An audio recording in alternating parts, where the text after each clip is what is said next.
एक गांव में दो बहनें राधिका और सुमन रहती थीं। वे दोनों एक दूसरे से बहुत प्यार करती थीं। एक दिन उन्हें गांव के बाहर एक पुरानी और भूतिया हवेली के बारे में पता चला। गांव के लोग कह रहे थे कि उस हवेली में भूतों का वास है और रात के समय वहां से अजीब अजीब आवाजें आती हैं।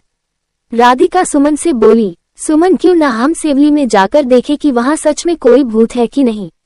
सुमन ने कहा, राधिका तुम सही कह रही हो, इनकी बातों को सुनकर तो मुझे भी उसे हवेली में जाकर देखने का मन कर रहा है। और रात होते ही वे दोनों चुपके से हवेली की ओर चल पड़ी। हवेली के पास पहुंचते ही उन्हें ठंडी हवा का झोंका महसूस हुआ और दरवाजे की चरमराहट सुनाई दी, लेकिन उन्होंने हिम्मत नहीं हारी और अंदर प्रवेश किया।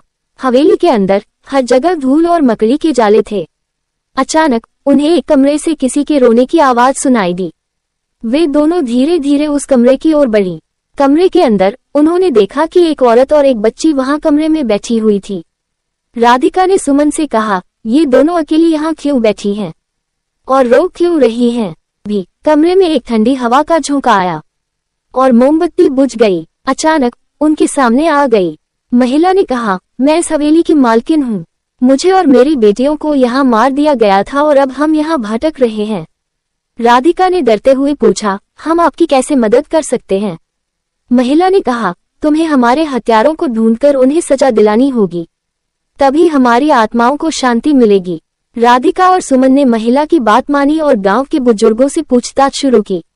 काफी खोजबीन के बाद उन्हें उसे हवेली के नौकर से पता चला कि हवेली के मालिक ने ही लालच में आकर अपनी पत्नी और बेटी को मार दिया था। राधिका और सुमन ने पुलिस की मदद से उस व्यक्ति को गिरफ्तार करवाया और उसे सजा दिलाई। अंत में महिला और उसकी बेटियों की आत्माओं ने राधिका और सुमन को धन्यवाद दिया और शांति से स्वर्ग चली गईं। गांव के लोग राधिका और सुमन की बहादुरी की प्रशंसा करने लगे और हवेली का डर भी खत्म हो गया। कहानी अच्छी लगी तो वीडियो को लाइक और चैनल को सब्सक्राइब करें।